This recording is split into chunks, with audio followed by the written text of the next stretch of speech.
আসসালামু আলাইকুম। দেশ বিদেশ যে যেখানে থেকে এই ভিডিওটা দেখছেন বা দেখবেন, সবাইকে অনেক অনেক প্রীতি ও শুভেচ্ছা জানাচ্ছি। আমি শেলি। আপনাদের ভালোবাসা, আপনাদের ভালো লাগা, বিগত দিনে আমি যে ভিডিওগুলো করেছিলাম সেই তাগিদেই আমার আজকে এই ভিডিওটা করা। তার চেয়ে বড় কারণ হলো যে আমি নিজের বিবেকের কাছে লজ্জিত, বিবেকের তাড়নায় আমার এই ভিডিওটা করা। আমার যে ভিডিওটা করতে গিয়ে আমি সিলেটি ভাষা ইউজ করিনি এই কারণে যে অনেকেই সিলেটি ভাষা বুঝতে একটি সমস্যা হয়, যার জন্য চেষ্টা করেছি শুদ্ধ ভাষায় কথা বলার জন্য। যারা এই শুদ্ধ ভাষায় কথা বলতে অনেক দক্ষ, আমি আশা করব যে ওনারা বুঝবেন যে অনেকেরই এই সমস্যাটা থাকে, যে শুদ্ধ করে কথা বলাটা লোকাল টানটা থাকে। আমি তাদের মধ্যেই একজন। আপনারা প্লিজ ক্ষমা সুন্দর দৃষ্টিতে দেখবেন। তো যাই হোক, আমরা মূল বিষয়টায় আসি, কী নিয়ে আমার এই ভিডিওটা আমি তৈরি করছি। বেসিক্যালি আপনারা জানেন যে এই অতি সম্প্রতি বাংলাদেশের বগুড়া জেলায় মা মেয়ের উপর নির্যাতনের যে ঘটনাটা ঘটল, আমার এই আজকের ভিডিওটা তৈরি করা এর জন্যই।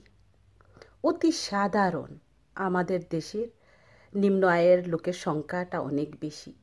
অতি সাধারণ একজন চা বিক্রেতার পরিবারের সাথে যে ঘটনাগুলো ঘটল, সেটার জন্য আমরা কাকে দায়ী করব? আর এই লজ্জা আমরা কোথায় গিয়ে ডাকব? কোথায় পৃথিবীর এই কাপড় আছে যে কাপড় দিয়ে আমরা এই লজ্জাটা ঢাকতে পারি? মেয়েকে তুলে নিয়ে গিয়ে রেপ করা হলো। এর প্রতিবাদ আইনের কাছে চাইতে গিয়ে মা মেয়ে দুজনকেই নির্যাতনের শিকার হতে হলো। দুজনকেই রড দিয়ে বিভিন্ন জায়গায় আঘাত করা হলো। সর্বোপরি ওনাদের মাথার চুল ন্যাড়া করে দেওয়া হলো, মাথার চুল ফেলে দেওয়া হলো। এত জঘন্য, এত নির্মম এই যে কাজটা করেছেন, তার নেতৃত্ব শুধু ছেলেরাই না, আমাদের মতো মহিলারাও ওনাদেরকে এই কাজটা করতে বিশেষ ভূমিকা রাখছেন।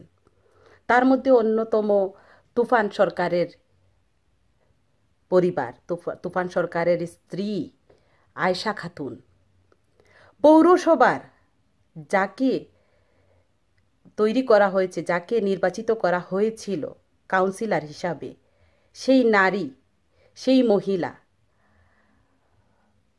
মার্জিয়া হাসান রুমকি, উনিও বিশেষ ভূমিকা পালন করেছেন এই নির্যাতন যাতে ঠিকমতো হয়। সত্যি খুব লজ্জার, সত্যি খুব ঘৃণার, এরকম ধিক্কার, এরকম ঘৃণার কাজ ছেলেদের সাথে সাথে আমাদের যে মহিলারা আছেন, তারপরেও আবার কাউন্সিলের নেত্রী। আমার বিবেকে বলে যে ওই যাদেরকে গ্রেফতার করা হয়েছে, যাদেরকে আইনের আওতায় নেওয়া হয়েছে, এই দুই মহিলাকেও সেই আইনের, সেই অপরাধের ইন্ধন যোগানোর জন্য তাদেরকে এই আইনের আওতায় নেওয়া হওয়া বলে উচিত আমি মনে করি।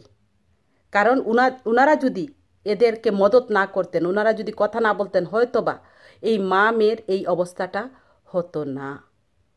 সত্যি খুব হৃদয় বিদায়ক। পূর্বের মতো সেই আদি যুগ থেকে এই 2017-এও আমরা যারা আছি হতদরিদ্র পরিবার, তারা যদি কোনো বিচার চাইতে যাই সমাজের কাছে অথবা আইনের কাছে, সেই পূর্বের মতো আমাদেরকেও সেই বলা হয় দেহ ব্যবসায়ী, পতিতা, এইসব বিশেষ খেতাব দিতে কারো মুখে বাধে না।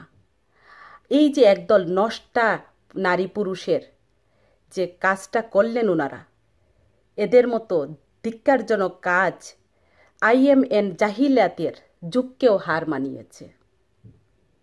আসি আমরা গোড়া থেকে দেখি যে ওই ঘটনাটা কেন ঘটল। মাননীয় শিক্ষামন্ত্রী আপনার প্রতি যথেষ্ট সম্মান, ভক্তি ও শ্রদ্ধা রেখে বলছি, আপনি প্লিজ নেগেটিভভাবে কথাগুলো নেবেন না।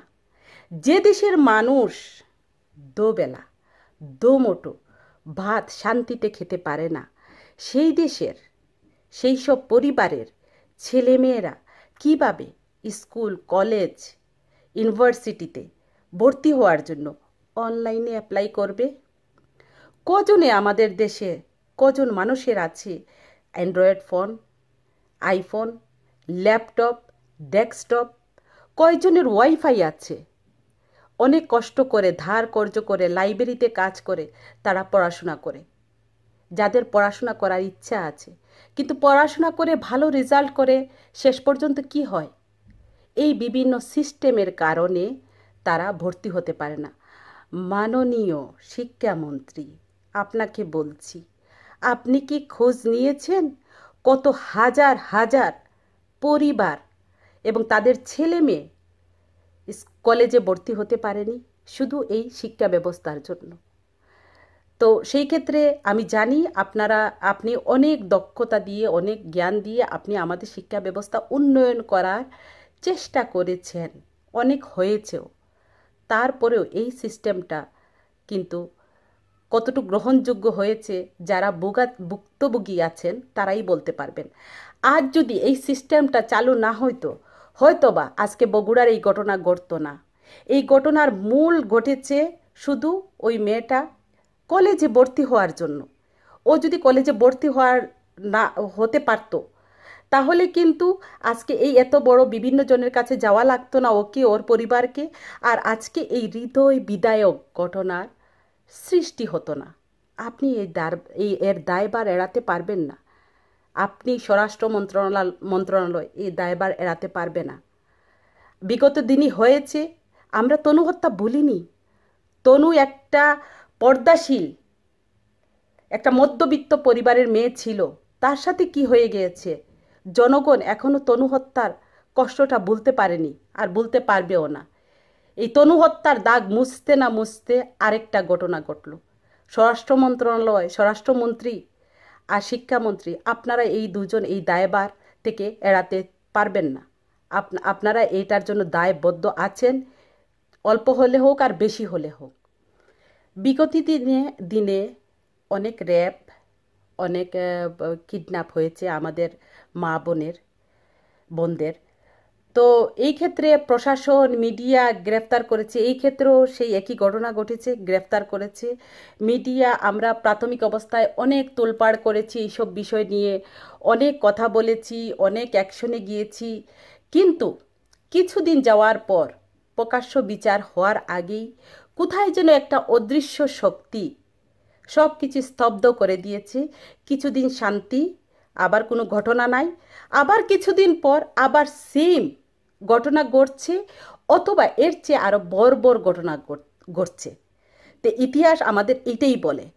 তারপর এই যে যারা এই কাজগুলো করছে, তারা কোনো না কোনো দলের ছত্রছায়ায়, কোনো না কোনো পাওয়ারের ছত্রছায়ায় থেকে তারা এইগুলো কাজগুলো করার সাহস পাচ্ছে। একদিনে এইসব কুলাঙ্গা নারী পুরুষের জন্ম হয়নি। তারা ছোট ছোট কাজ করেছে, ছোট ছোট অপরাধ করেছে।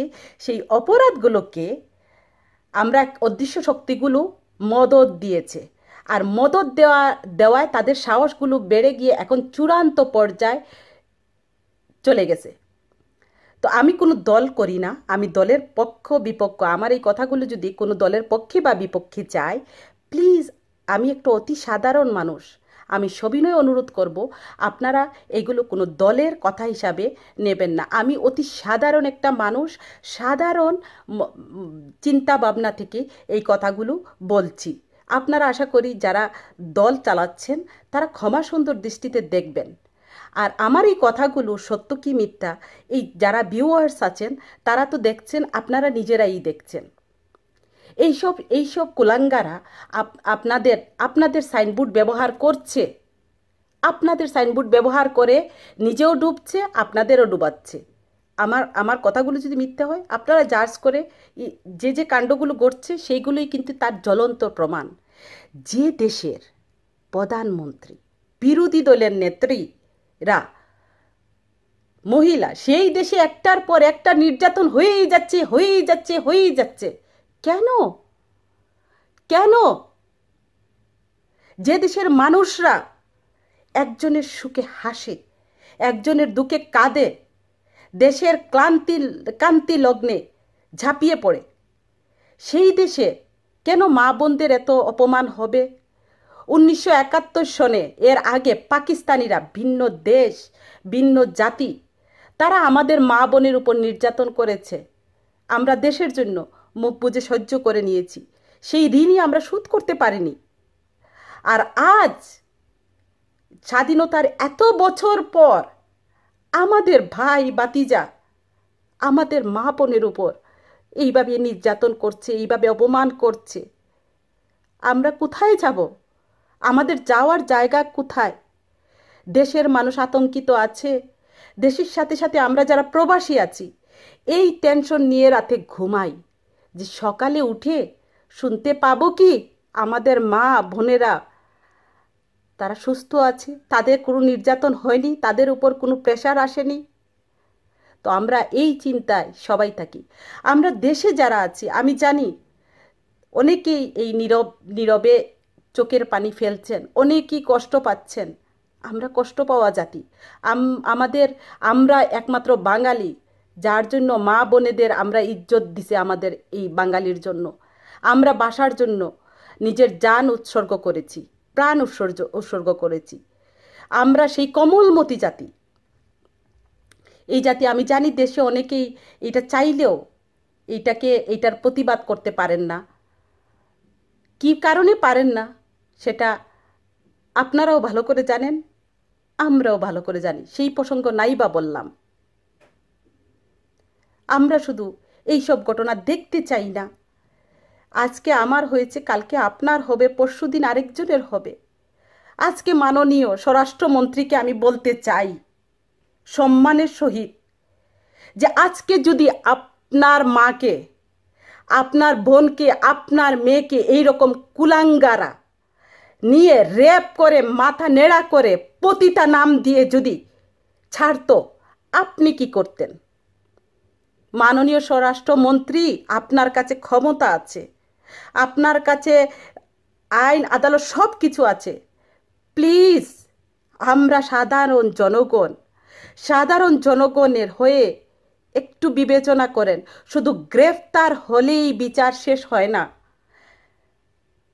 প্লিজ, আমি জানি আপনি অনেক অনেক কষ্ট পেয়েছেন, কিন্তু এই বিচার যেন কিছুদিন পরে এটা থেমে না যায়, এটা যেন পর্দায় আড়াল হয়ে না যায়। এমনভাবে এর বিচারটা করুন। আমাদের মাকে অপমান করেছে, এমনভাবে এর বিচার করুন। এর বিচারের শাস্তিটা মিডিয়ার মাধ্যমে তুলে ধরুন। তাহলে আরেকটা কুলাঙ্গা জন্ম হতে সময় লাগবে, আরেকটা কুলাঙ্গা হতে ভয় পাবে। আমাদের দেশে আইন আছে, কিন্তু আমাদের দেশে আইনেরটা কতটুকু প্রয়োগ হচ্ছে বা চলতে চলতে পথে থেমে যাচ্ছে, এটা আমরা নিশ্চয়ই চাই না। প্লিজ, আশা করব আপনি এই বিষয়টা বিশেষ গুরুত্ব সহকারে দেখবেন। আমার জানা মতে এইসব ক্ষেত্রে, নারী নির্যাতনের ক্ষেত্রে, অন্যান্য ন্যাশনাল ইন্টারন্যাশনাল অর্গানাইজেশনের সাথে সাথে অ্যাকশন এইড বিশেষ ভূমিকা পালন করে। বিগত দিনে আমরা তাই দেখেছি। আমি অ্যাকশন এইডের সম্মানিত কান্ট্রি ডিরেক্টর ফারহা কবির আপাকে বলবো, আপা প্লিজ এই মা মেয়ের পাশে আপনারা একটু দাঁড়ান। আমাদের জনগণের পক্ষ থেকে যেরকম বিগত দিনে আপনারা দাঁড়িয়েছেন এই নির্যাতিত মহিলাদের পাশে, একজন মার পাশে, একজন বোনের পাশে, প্লিজ আপনাদের অর্গানাইজেশনের পক্ষ থেকে সব ধরনের সহযোগিতা করার জন্য বিশেষভাবে একটু দৃষ্টি আকর্ষণ করছি আপনি প্লিজ আপনার টিম এই নির্যাতিত মহিলাদের একটু পাশে দাঁড়ান, আমার সবিনয় অনুরোধ। আর আমি আমাদের সম্মানিত মাননীয় প্রধানমন্ত্রী, আমাদের নেত্রী, আমাদের দেশের কাণ্ডারি শেখ হাসিনা আপাকে বলবো, আপা আপনার কাছে আলো আঁধারির দুটাই কিন্তু কাঠি আপনার হাতে। বিগত দিনে যে মহিলা বা যে নারীরা নির্যাতিত হয়েছে, আপনার কোমল হাত ওদের মাথায় রেখেছেন। আমি জানি আপনি যথেষ্ট মহিলাদের প্রতি সংবেদনশীল, যথেষ্ট ভালোবাসেন, আপনি আপ্রাণ চেষ্টা করেন, কিন্তু কিছু কিছু আপনার দলের লোকই আছে যারা হয়তোবা আপনাকে ওইভাবে সহযোগিতা করে না। আপনাকে আমরা বিশ্বাস করি, আপনি দলের নেত্রী না, আপনি আমাদের নেত্রী, আমাদের দেশের নেত্রী। ওই চেয়ার কোনো দলকে রিপ্রেজেন্ট করে না, একটা দেশকে রিপ্রেজেন্ট করে। আপনি বহুবার এটা প্রমাণ করেছেন। আমি জানি না এই ভিডিওটা আপনার দৃষ্টিগোচর হবে কি না। যদি হয় কোনো সময়, আমি আপনাকে সবিনয় অনুরোধ করব যে আপনি প্লিজ আপনার এই কমল হাতটা, যে মা, যে বোন, তাদের মাথার চুল ফেলে দিয়ে ন্যাড়া করা হয়েছে, আপনি তাদের মাথায় একটু হাত রাখেন। আমরা এই কষ্ট, মা যে কষ্ট পেয়েছেন সেটা আমরা গোছাতে পারবো না। সেই কলঙ্কের দাগ নিয়ে মাকে কবরে যেতে হবে। কিন্তু আপনি দেশের নেত্রী, আপনি দেশের প্রধান, আপনি যদি ওই মাথায় একটু হাতটা রাখেন, আপনি যদি সব ধরনের সহযোগিতা করেন, তাহলে হয়তো বা কিছুটা হলেও এই লজ্জা, এই ঘৃণা, এই মায়ের অভিশাপ থেকে আমরা কিছুটা হলেও স্বস্তি পাব। কিছুটা হলেও, বিন্দু পরিমাণ। আপনাকে আমি সবিনয় অনুরোধ করব, অনেক ব্যস্ততার মধ্যে এখানে পুরো নারী জাতি, এখানে পুরো দেশের ভাব, মর্যাদা, সম্মান, আমাদের মায়ের সম্মান এখানে জড়িত। আপনি বিগত দিনে এগুলো করেছেন, আশা করব এই ক্ষেত্রেও আপনি আপনার সহৃদয় নিয়ে আপনি এগিয়ে আসবেন। এইটা বিশেষ একটা প্রত্যাশা আপনার কাছে, আশা আপনার কাছে। আমি আপনার একটা দেশবাসীর একজন অতি সাধারণ মানুষের আবেদন, কারণ আপনিই সব কিছু পারেন। আর আপনার প্রতি সম্মান রেখেই, মাননীয় প্রধানমন্ত্রী, সম্মান রেখেই বলছি একজন নাগরিক হিসাবে, যদি নিজের ঘরের মধ্যে ইঁদুর থাকে, সমস্ত ঘরের মধ্যে ইঁদুর রেখে সমস্ত দেশ জুড়ে যদি আমরা ইঁদুর নাশ করার জন্য কীটনাশক ছড়িয়ে বেড়াই, তাহলে আমাদের দেশ ইঁদুর মুক্ত হবে না। আগে ঘরে ইঁদুর মুক্ত করতে হবে, ঘর, তারপরে পাড়া প্রতিবেশী, তারপর দেশ। আমার ক্ষুদ্র জ্ঞানে এইটাই বলে। আমার যদি ভুল ত্রুটি হয়ে থাকে, প্রধানমন্ত্রী অতি সাধারণ মনে করে আমাকে ক্ষমা করে দেবেন। আমার ক্ষোভ থেকে এই কথাগুলো, আপনাকে না বললে কাকে বলবো? আপনিই আমাদের নেত্রী, তো আপনার কাছেই আমাদের এখন দেশ। আপনি প্লিজ, এক নারীর এই আবেদন, এক মায়ের এই আবেদন আপনার কাছে, আপনি প্লিজ বিগত দিনের মতো ওদের পাশে একটু দাঁড়ান। আপনার মায়ার হাতটা ওদের মাথার উপর একটু রাখেন, তাহলে ওরা একটু স্বস্তি পাবে, আমরা একটু দেখি স্বস্তি পাবো। যে যত ধরনের বাধাই আসুক না কেন, আমাদের প্রধানমন্ত্রী আমাদের পাশে আছেন। এই ভরসাটা নিয়েই আমরা পরবর্তীতে এগিয়ে যাব। এর জন্যই আপনার কাছে এই আবেদনটা। সর্বোপরি আমি সেই নির্যাতিত পরিবার, সেই নির্যাতিত মাকে বলছি, মা, যুগে যুগে আপনারা অপমানিত হয়ে আসছেন, হাসি মুখে মেনে নিয়েছেন ভালোর জন্য। কিন্তু এখন যে ঘটনাটা ঘটল, সেইটা বড়ই মর্মান্তিক, বড়ই করুণ। শুধু আপনার চুল ফেলে দেওয়া হয়নি, আপনাকে ন্যাড়া করা হয়নি মা। আমরা দেশবাসী, আপনার যে ছেলে মেয়ে আছি, তাদেরকে উলঙ্গ করা হয়েছে। এই ধিক্কার আমাদের মা, আপনার না। আমরা মাননীয় প্রধানমন্ত্রীর কাছে আমরা আবেদন জানিয়েছি, আমরা আপনার এই কষ্টটা লাঘব করতে পারবো না। আপনাকে কবর পর্যন্ত এই কষ্টটা বহন করে নিয়ে যেতে হবে একাই। আমরা চেষ্টা করেছি আবেদন করে, যদি সুষ্ঠুভাবে প্রকাশ্যে এদের এই কুলাঙ্গার নারী পুরুষের বিচার হয় আইনের আওতায়, তাহলে পরবর্তীতে আর মা অপমানিত হবে না, আর বোন অপমানিত হবে না। আমরা এইটুক শুধু প্রয়াস করতে পারি একজন সাধারণ জনগণ হিসাবে। মা, আপনার কাছে আমরা লজ্জিত, অনুতপ্ত। আমাদের এই লজ্জা ঢাকার মতো কোনো কাপড় এই পৃথিবীতে মনে হয় তৈরি হয়নি, আর হবেও না। আমাদের মাফ করে দেবেন মা, আমরা আপনার কাছে ক্ষমা প্রার্থী। ধন্যবাদ সবাইকে যারা অনেক কষ্ট করে এই ভিডিওটা দেখেছেন। যদি আপনি মনে করেন এই কথাগুলো আপনার মনের ভাব, আপনারা প্লিজ শেয়ার করবেন। এবং আপনারা যার যার জায়গা থেকে এই বিষয়ে যদি আপনাদের কোনো মতামত থাকে, আপনারা জানাবেন। ধন্যবাদ সবাইকে। আসসালামু আলাইকুম।